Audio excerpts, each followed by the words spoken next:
Welcome. Thanks for having me today. And I want to thank everybody that's in this room and watching at home that supports the Humanity Project, because it means a lot. Okay.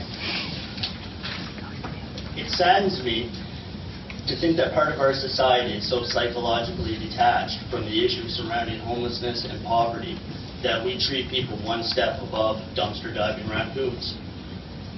For anybody on the council that does not know me, my name is Charlie Burrow. I'm the founder and president of the Humanity Project for Social Solutions, a local nonprofit in the city of Moncton. Last November I was here, and I had asked the council at that time for a piece of dirt and an old bus so that we could feed our city citizens who live in poverty. What we were left with was feeding children, seniors, homeless and working poor families out in a parking lot in the dead of winter getting snowed on. But I had also told you at that time that if you did not help us, we would still make it happen because I believed in my community. At that time, Moncton Curl was gracious enough to let us use their building. And we took a total leap of faith because we knew that the utilities for that building were around $4,000 a month, and we never had the $4,000 in our bank account. But we knew that if we did what was right and we stuck with our community, that everything would work itself out. And it's July now and all of our bills are paid. And I'm going to ask you all to take a leap of faith today. I'd also asked you in November, and I told you that no one could deny that food, water, and housing were an issue in our city. Now, with the new Fountain Riverview installed, the new water action plan, the one you guys are installing at La Bakery, and hopefully with the help of Dieppe, we can get another 15 filling stations in our city so we can check water off the list for now. When it comes to food security, with the new deal we just landed with Superstore, and hopefully with the other businesses that we're speaking to, there's enough resources for everybody in this city, because at the end of the day, I don't want to serve meals for 20 years. I want to serve a meal and nobody be there, because everybody has enough nutrition and the proper things in their own homes to be able to make themselves a meal. So we can check food off the list for now. Now that brings us to housing, which is still a huge issue in our city. I have already given out 57 tents in the last 2 months, and it's partly the city's fault for displacing people from their homes without a proper plan. There are currently 3 good-sized tent cities in the city of Moncton, and we have a solution at 358 Loop Street. Can you switch the slide? We plan to build 32 transitional studio apartments with an indoor garden that can supply our meals in the winter with fresh vegetables. Now, within 7 months of us being in that building, we have fed and given out 31,500 meals, and that doesn't include seconds, and that doesn't include our takeouts. We've given out over 300 food boxes to families in emergency situations or that were in need. We've helped many people secure employment. We've helped secure another housing for another 17 people, which brings our total to 38. By some estimates, that's a savings to our taxpayers in this city of over $3 million. And you're welcome. Yes. Yeah.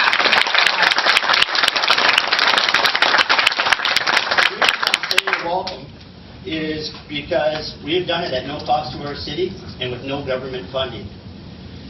We have done all this by aligning ourselves with great organizations like What Kids Need Moncton, Full Bellies, the FDA, YMCA Reconnect, and the list goes on. We have also aligned ourselves with amazing community partners like Pepsi, Atlantic Superstore, Sobeys, Costco, Shoppers, Domino's, Papa John's, Zio's Pizza.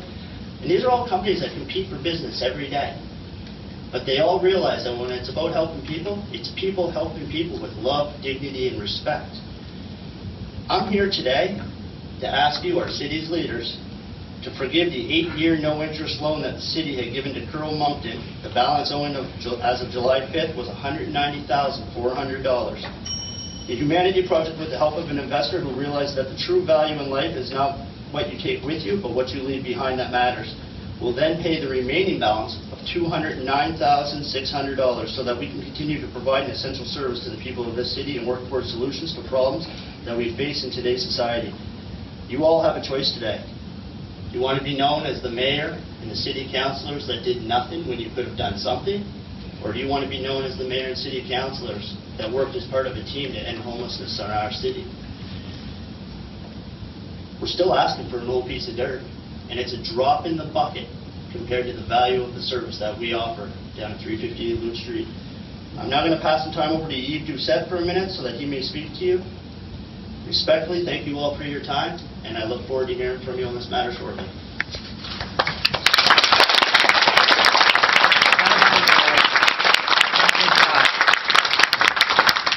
J'ai 25 secondes. Je suis Jules Doucet, le PDG de Domico, une entreprise ici à Moncton. On est basé sur Saint-Georges. On emploie 30 employés. Le salaire moyen de Domico est de 70 000 par année. On fait affaire dans 80 pays autour du monde. Puis notre chiffre d'affaires compte moins que 1% des chiffres d'affaires pour New Brunswick. So why would we support the Humanity Project? Why does it matter? If less than 1% of our business is in Moncton, or less than 1% is in New Brunswick actually. And they're great clients, but it's less than 1%. A couple of years back, I noticed something. This is before we had a Costco, and before we had a casino, and even before we had a convention center, is that Moncton was growing. It was growing with a mass of millennials that were coming here, and I wanted these people to come work with me. And I figured something, that they weren't interested in building the greatest economy in the world. They were interested in a community. They cared about the community they lived in, both French and English, and they partnered together to create great things like the Humanity Project, the Inspire Festival. These are great initiatives we have in Moncton, and that's why we're growing. So, since I changed my tune and I started caring about my community, we've built our community, we've doubled our size. We're more profitable because these kids, they come back and they give us the energy. And part of our teams, you may recognize some of them. Shelley Butler is one of our team members. There's Derek Martin, he's one of our team members. Fred Laforge, who runs the farming truck. Luc Melançon, Jeff Nagel. These are community leaders, right? And I want them in my business. I want them in my business, and to do that, I have to care about our community. And that's why we care for the Humanity Project, we support this project.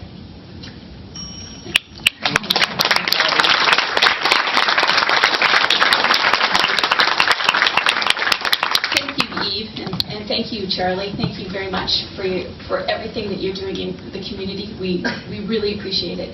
You're breaking a lot of walls and barriers, and you're doing it in an unconventional way, but you are affecting some pretty big change, so thank you for that. It's called kicking down doors. Pardon me? It's called kicking down doors. Kicking down doors. That's it. All right. Councillor Crossman, I believe you have a question? Yes. Thank you, Your Worship. Charlie, good to see you again. Just so that we're all clear, I want you to state for the record exactly what you're looking for from the City Council, because I do know that you were before us not that long ago looking for a bus, a piece of dirt, and I know I've worked beside you serving meals, and I know what you do in that building, and that building is run down to say the best. So I want to make sure that you publicly state what you're looking for from City Council, both financially wise. You're talking the dollars that you're looking for. You're talking about that buyout with the curling club. I have a question for you before you even state that. What are you going to do with that building? Are you going to put repairs into it? Do you have? I know you have an arm span of people willing to help and willing to renovate that building. The plans that I'm seeing before me today, are those the same plans that you and I talked about going in on the old curling ice surface? That's on the ice surface. Okay, good, because when we walked it, I really didn't understand what you were doing. I didn't see the plans until now, so I understand where you're going with this. My concern is we're going to put that money into that building, we're going to turn that building around, and we're going to serve the people that need to be served, right? 100%. Okay, so I just want you to refresh my memory exactly what you're looking for, because I am prepared to ask Catherine Dallaire and Mr. Martin to meet with me to carry on your request. I can't do it today because it's a public presentation. It's not allowed for me to make a recommendation, but I'm willing to sit down with those staff members, because I know Catherine Dallaire was involved with this on the bus back last fall, and Mr. Martin has the finances, so that will have to be discussed at the finance line. But I just want to make sure that you're very clear today. Okay. Speak.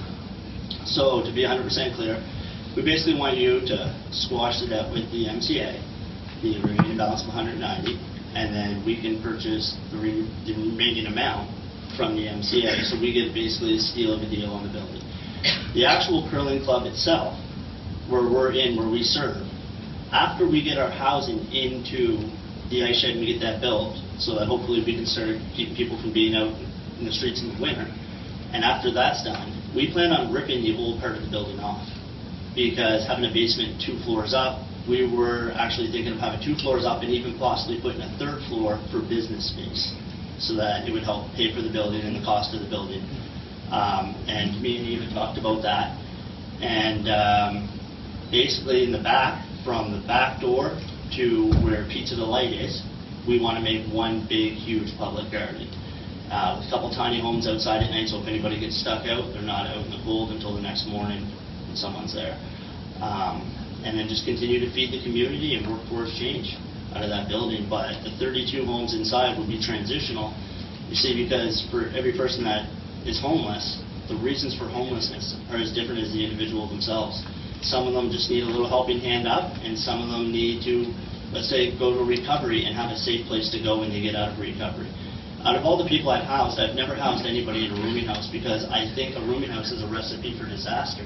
You have, let's say you go to detox or you go try to get help, but when you get out, you're in a house with 10 guys that didn't go there with you. And for women, it's a huge problem, because a lot of rooming houses don't accept women. So we accept everyone, and we treat everybody as an individual. So we individualize whatever their problem is. We tailor to their needs. Great, thank you. Mr. Martin, Councilman Blair, we understand what the requests are. Thank you for your presentation. I look forward to working with you.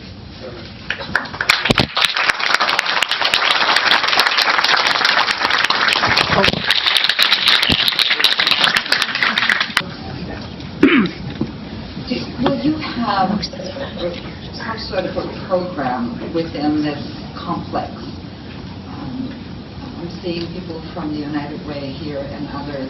Will there be, and I know that in the U.S. they do have these types of institutions where, for example, you mentioned a community garden. Well, you would teach people how to grow food, and not only would you teach them how to grow food, but they could become entrepreneurs. So is this something that you've explored or that you would be looking at? Yeah, we've talked about even for hiring people that are homeless to build tiny homes for other homeless people and shipping them out into other cities. You know, it's about giving people purpose. A lot of the people that come into our center, that use our center, volunteer at our center. And the way we look at it is, if we bring them in and they're helping in the kitchen and we get them their food handling safety course and they enjoy it, well, then that's one step ahead for a job they might enjoy. And we try to, like I said, we tailor to individuals. So depending on what a person wants to do or what they need, we give them all the support they need to get there. You know, because we work with the community, and we have so many community members that work in so many different organizations and different walks of life, that it's easy to access those services for people. Because there's usually somebody there that can do it.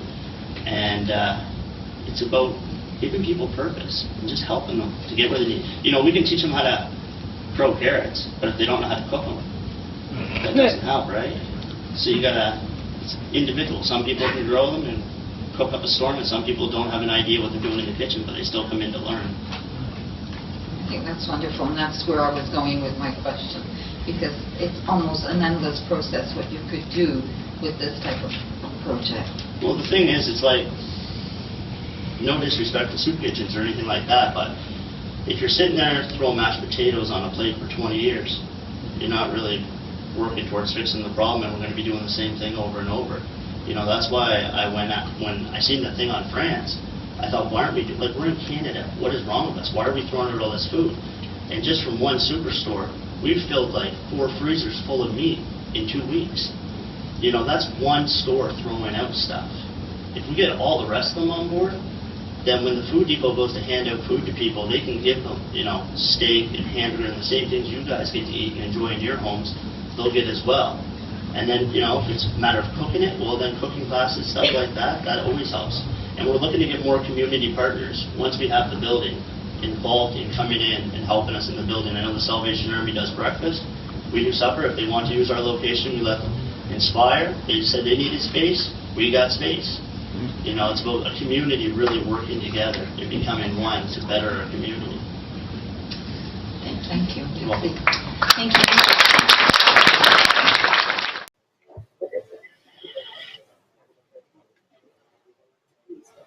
Okay. So I didn't know about the bell, so I've been cutting as I've been sitting here. I'll give a minute for the folks to leave. I don't know. We'll just start timing when you start talking. What's that? We'll just start timing when you start talking, not right now. Okay.